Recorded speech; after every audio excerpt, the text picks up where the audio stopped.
A new ad campaign trolls Coca-Cola over its so-called woke messaging, particularly after coming out against Georgia's recent voting laws. Let's take a look.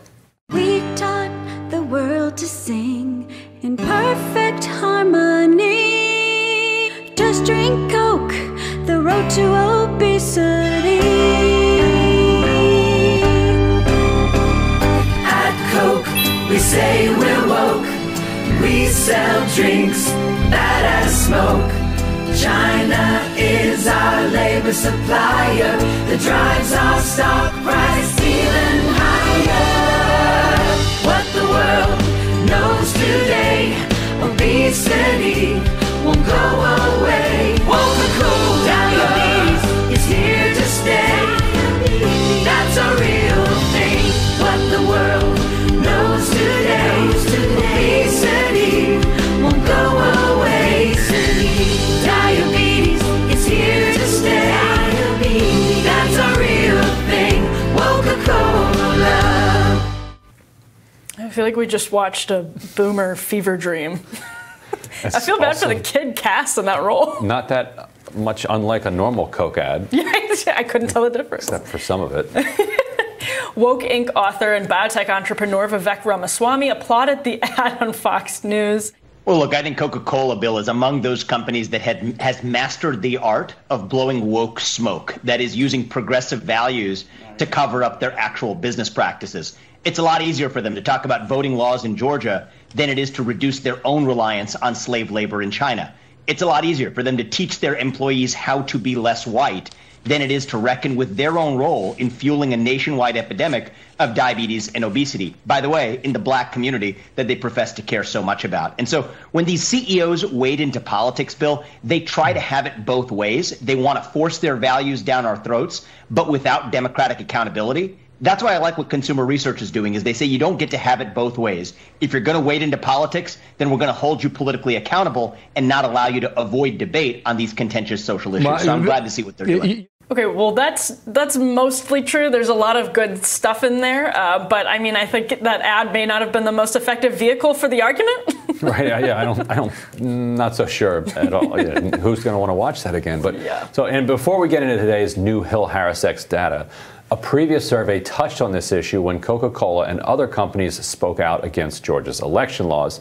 The poll found 61% of voters said it is not appropriate for corporations to engage in political speech, while 39% said it is appropriate, which doesn't even make any sense to me because corporations are, by definition, political actors. They were the creation of politics. They influence our politics.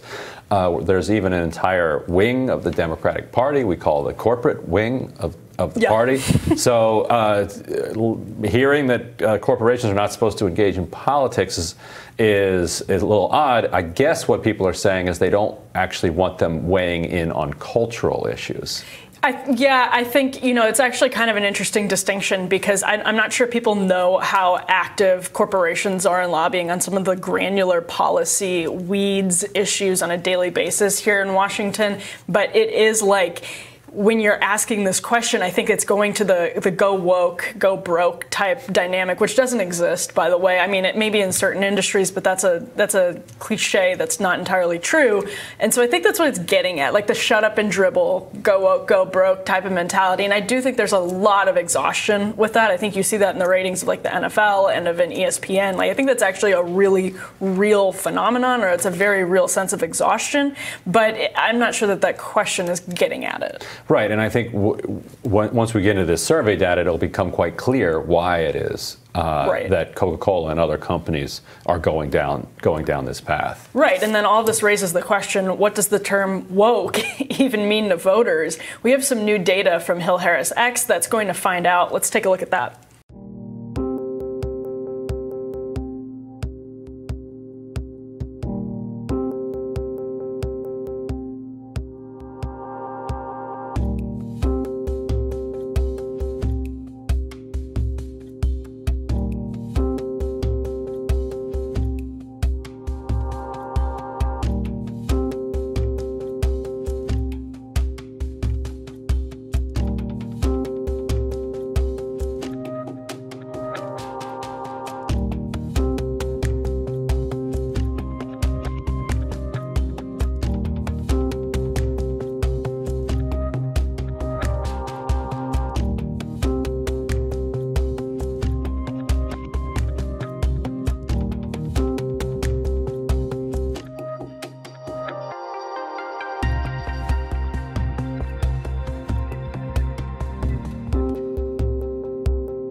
And so if you want to understand corporate behavior, you look at what young people are into, because that's who's spending money in the economy.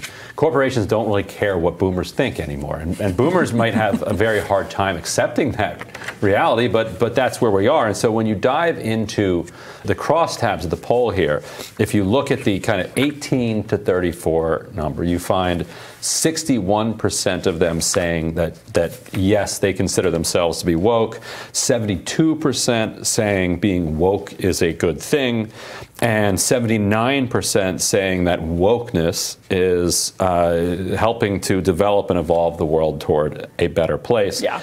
That's against just 8% of boomers say that they are woke, and 49% answered they have no idea what that means, and another 9% said they're not even sure. So 58% of boomers are either unsure what the word means or unsure whether they're woke. This would be the most fun poll to conduct ever. But no, it gets into exactly what I was just talking about, which is that there's this misconception, particularly strong on the right, and I think it used to be true in the corporate class, that the go woke, go broke mentality was like the gospel of how business happened and how the market would work.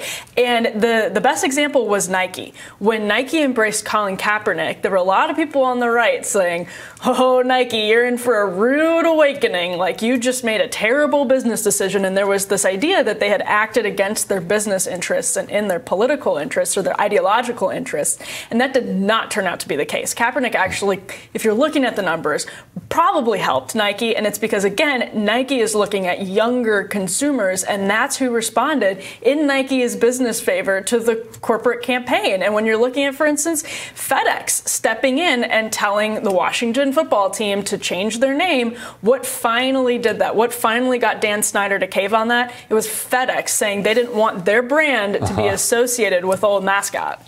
Right, and it makes you wonder what those critics of Nike were thinking. Like, did they think that a bunch of Nike executives were sitting around like smoking weed and just like kicking around ideas about social justice and said, here's how we're going to make the world a better place?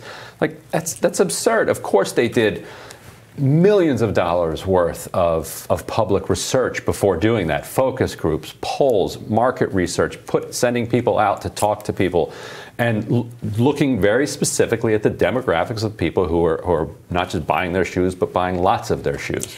And it obviously came back, this is a smart thing for us to do. So this works in surprising directions, too. So my favorite case study ever is the infamous Pepsi ad with Kendall Jenner handing a police officer a bottle of Pepsi, or a can of Pepsi, as though she had just sort of like solved the problem of world peace. And it was just roundly mocked on blue check Twitter.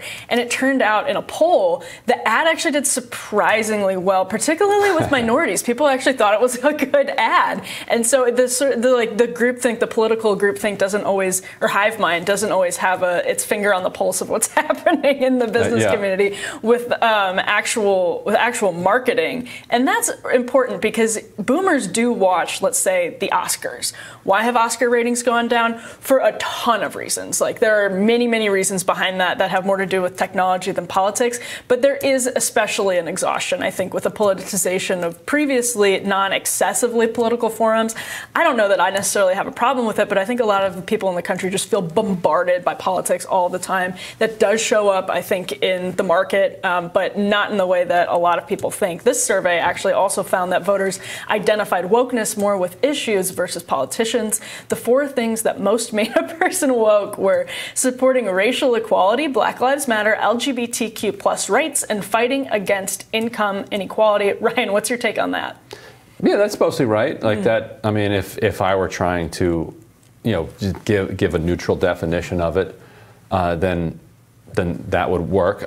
It would be fun to go even deeper into the poll and find out how many people have really deep thoughts on this. Yes. And whether that is 2%, 1%, because you see social media, in particular Twitter conversations, just get taken over by debates over this question.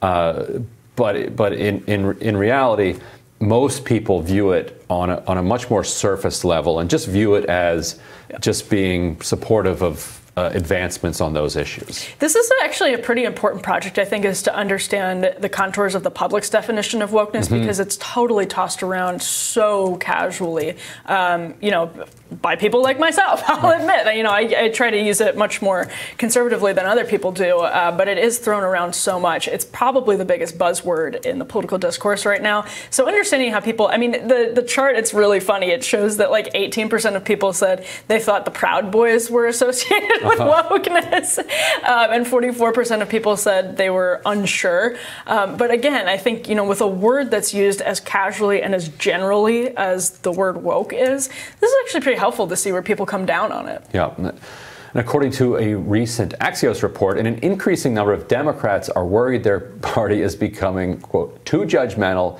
too sensitive, too woke to large swaths of America.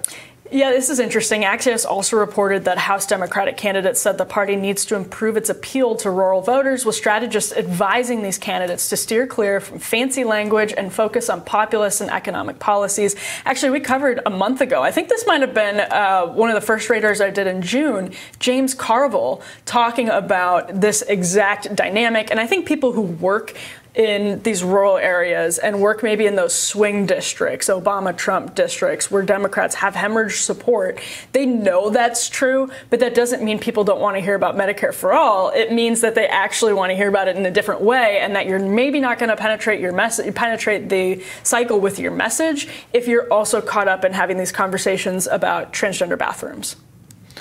Well, I don't even know if it's that, but I think it's more just the language that people aren't necessarily familiar with, right? Isn't going to resonate. The flip side of that is that in deep blue areas, in Democratic primaries, candidates are finding that if they can master the lexicon, that they can then become the candidate of a particularly active, woke, volunteer based Dianne Morales, despite a career of being a fairly centrist candidate, supportive of charter schools, didn't even call herself necessarily progressive, then went hard for that vote by really deploying the language of spaces and wokeness in a way that did pull people in behind her. And I think that the argument that language is not going to work in swing districts and rural districts is definitely well taken.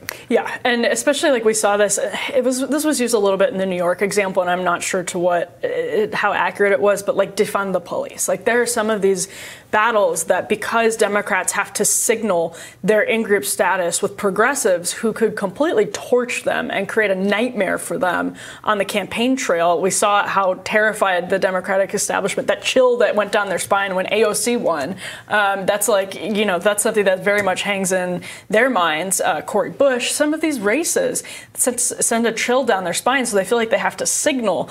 And that's an impossible balancing act when you also have to, the other sort of segment of voters knows what you're signaling. Like they're sort of hip to that. Right, and it's up to the AOC wing to frame their popular messaging in popular terms, which they're still struggling with. But what people like Cori Bush and AOC stand for generally is a majoritarian agenda. They just have to figure out a way to put it in majoritarian terms and push back against elements of their base that want particular language that isn't going to resonate. And it does go beyond language. We talked about this last week with Brad Wilcox when he came on to talk about family policy and the way that conservatives are actually having to rethink the typical sort of Republican approach to family policy. We talked about how actually Democrats may need to rethink that too, because the tyranny of jargon sort of prevents them from even thinking about some of these policy areas. So there are real policy implications, but the framing issue is the one